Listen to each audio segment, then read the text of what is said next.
Bonjour les amis, bienvenue chez le professeur La Débrouille. Pour commencer avec la première invention du jour, nous aurons besoin de papier d'aluminium et d'une boîte d'allumettes. Ouvrez la boîte et prenez quelques allumettes. 3 d'entre elles seront suffisantes. Mettez le reste des allumettes de côté et coupez-les en deux avec une pince coupante. Faites attention aux petits morceaux qui s'envolent. Vous pourriez trouver cela surprenant, mais pour cette invention, nous allons utiliser les petits bouts de bois au lieu des têtes d'allumettes. Je parie que vous ne vous y attendiez pas. Découpez un triangle en aluminium et fermez-le comme vous le voyez à l'écran à l'aide d'un bâton. Créez ensuite un trou dans la pochette en aluminium avec un objet pointu. Tenez l'aluminium avec une pince à épiler car à l'étape suivante, les choses vont devenir assez chaudes. La raison pour laquelle nous avons utilisé les restes de bois est que nous avons besoin de les calciner pour créer le premier ingrédient. Avec un objet solide, broyez les gros morceaux de bois brûlés pour les transformer en petits morceaux de cendre. Nous allons maintenant passer à la fabrication de la poudre magique qui est utilisée pour allumer les allumettes. Avec une pince à épiler, écrasez les têtes de plusieurs allumettes. Ce sera le deuxième ingrédient. À l'aide d'un bâton, mélangez parfaitement les deux composants. Et nous continuerons à utiliser ce papier étrange dont j'ignore le nom. Pendant un certain temps, j'ai travaillé dans une papeterie. Et même là, je n'ai jamais réussi à apprendre le nom de nombreux types de papier. Si l'un d'entre vous connaît le nom, laissez-le dans les commentaires. Après avoir fait les petits plis que vous voyez à l'écran, mettez un bâton de bois sur l'une des extrémités et commencez à l'enrouler.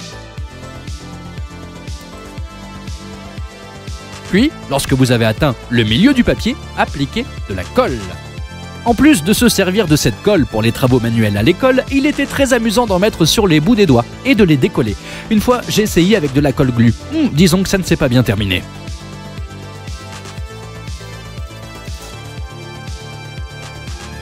Une fois que le tube de 4 cm de long est coupé, prends de la pâte à modeler à ton petit frère. Nous n'en aurons besoin que d'un petit peu, donc je doute qu'il le remarque.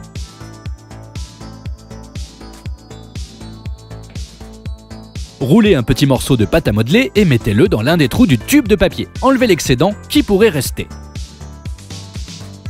À l'aide du même bâton de bois que vous avez utilisé pour rouler le papier, enfoncez la pâte à modeler dans l'autre trou. Faites un trou peu profond dans la pâte à modeler avec un objet pointu. Et insérez une mèche presque complètement.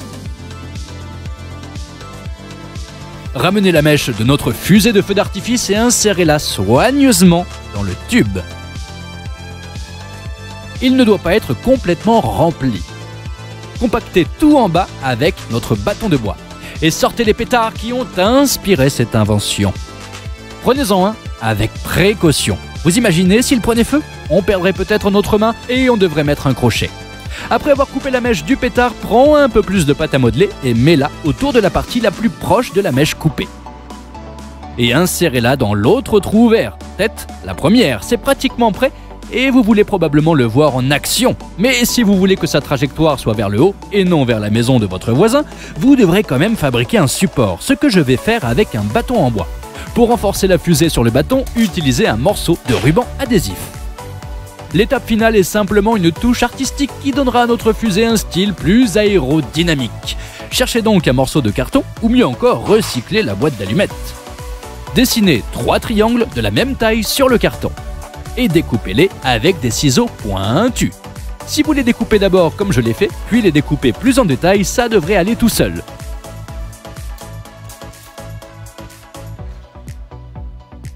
Avec de la superglue, assemblez les pièces au corps de notre fusée. Et voilà, elle sera complètement prête. Je t'avais dit que les ailerons lui donneraient un air beaucoup plus professionnel. Ça a bien marché. Je me demande à quelle hauteur ça va monter. Voyons si nous pouvons obtenir un meilleur angle sur la trajectoire de notre mini Apollo 11.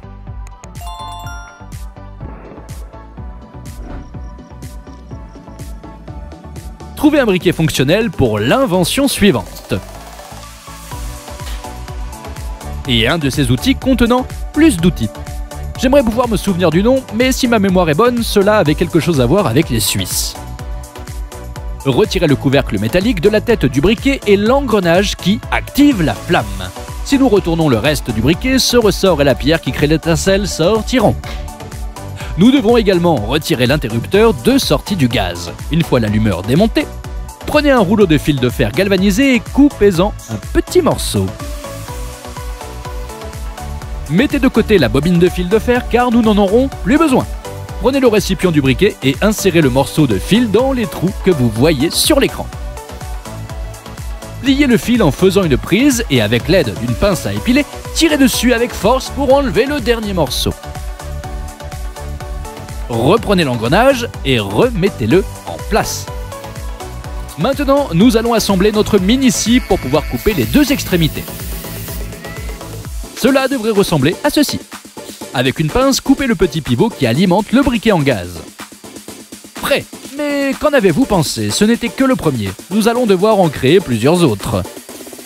Eh bien, en fait, beaucoup plus. Alors, courez au magasin du coin et achetez tous les briquets qu'ils ont. 8 pour être exact. C'est l'heure des bâtons de glace. Comme vous pouvez le voir, j'en ai mangé 4 pour cette invention. Commencez par faire des marques sur l'un d'eux tous les 2,5 cm en utilisant un crayon et une règle. On va en faire 2 pour gagner du temps. Avec l'aide d'une pince ou d'une scie, coupez les deux extrémités du bâton sur les marques que nous avons faites. Et faites la même chose avec l'autre.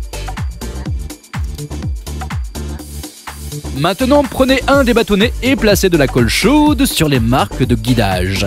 Puis, collez les pièces du briquet que nous avons assemblées. Avez-vous deviné à quoi ils serviront? Je vais vous donner un indice. Aux extrémités, nous allons également appliquer de la colle chaude et fixer 2 autres morceaux pointant vers l'extérieur. Si par hasard vous avez déjà deviné de quelle invention il s'agit, arrêtez la vidéo et laissez votre réponse dans les commentaires. Nous verrons à quel point vous êtes intelligent. Pendant que nous répétons le même processus avec le deuxième bâton, que diriez-vous d'un petit truc amusant? Le nom de ce dispositif est tracteur à chenilles, en référence évidente à la façon dont l'insecte se déplace. Le brevet le plus récent a été délivré en 1901. Il est principalement utilisé pour les véhicules lourds car il permet de mieux répartir le poids qu'un système de roues ordinaire en utilisant des surfaces plus grandes. En d'autres termes, cela en fait un meilleur tout-terrain que la célèbre Jeep. Après cette petite séance d'information, il nous faudra un bâton de glace plus large que les précédents sur lequel nous ferons des marques tous les 6 cm puis nous les couperons. Il en faudra 2 pour obtenir les 4 morceaux dont nous aurons besoin. Une fois que tout est prêt, utilisez de la super colle et fabriquez une grande base en bois.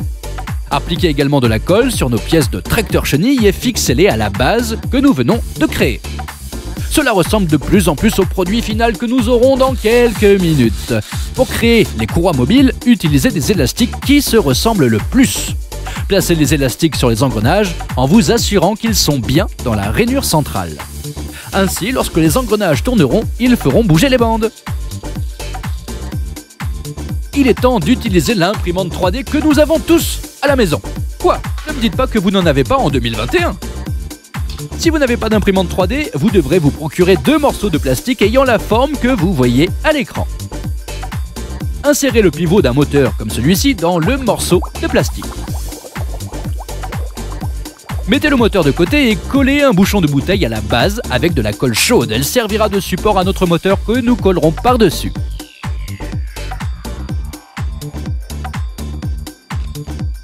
N'oubliez pas d'attacher l'élastique à cet engrenage. Laissez un peu d'espace sur le capuchon car vous devrez coller un autre moteur à côté, dans le sens opposé. Notre véhicule tout-terrain est presque prêt.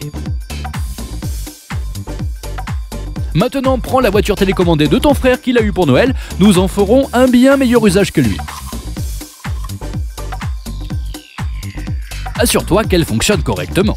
Et procédez à son démontage. Vous devrez peut-être retirer 1 ou 2 vis, alors ayez un tournevis à portée de main. Tu vois, tout ce système électrique, c'est ce qui fait avancer la voiture lorsque vous appuyez sur un bouton. Insérez 4 piles AA et fixez-les à l'espace restant sur la base en bois avec de la colle chaude ou toute autre colle forte. Collez le circuit sur le dessus. Et sur le côté, l'interrupteur d'alimentation. Collez la feuille de cuivre en dessous et enfin connectez les fils aux 2 moteurs. J'espère que je ne vous ai pas perdu dans l'explication. Mangez une autre glace et découpez un morceau comme celui que vous voyez à l'écran et collez-le devant le boîtier de la batterie. Prends une seringue et enlève cette horrible aiguille. Même moi je m'enfuirais si je voyais le docteur sortir une aiguille de cette taille. Fixez-la avec de la colle instantanée au bâton que nous venons de coller. Maintenant, prenez l'aluminium de la cuisine et découpez un petit carré. Remets-le en place avant que ta mère ne le découvre et plie l'aluminium comme tu le vois sur l'écran et enroule-le à l'aide d'un bâton en bois.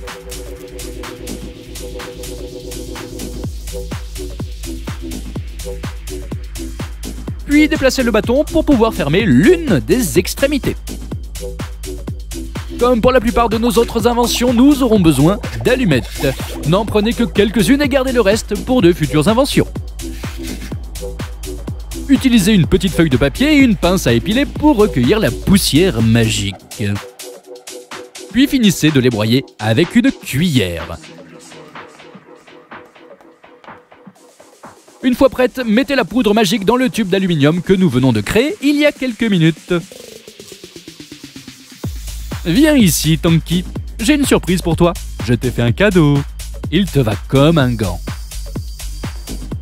Découpez un morceau de carton dans une boîte d'allumettes pour fabriquer de petites ailes pour le système de défense de notre véhicule tout-terrain. Comme pour les inventions précédentes, cela donne simplement une touche plus professionnelle et aérodynamique. De plus, Tonky sera très heureux. Les ailes doivent être collées avec un peu de colle liquide. Tonky a l'air bien, n'est-ce pas? Faisons-lui visiter sa nouvelle maison. Il se déplace très facilement.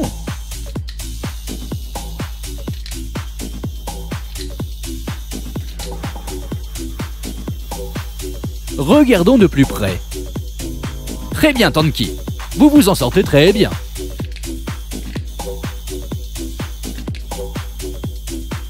Regardez comment il franchit différents obstacles sans aucun problème, n'est-ce pas incroyable?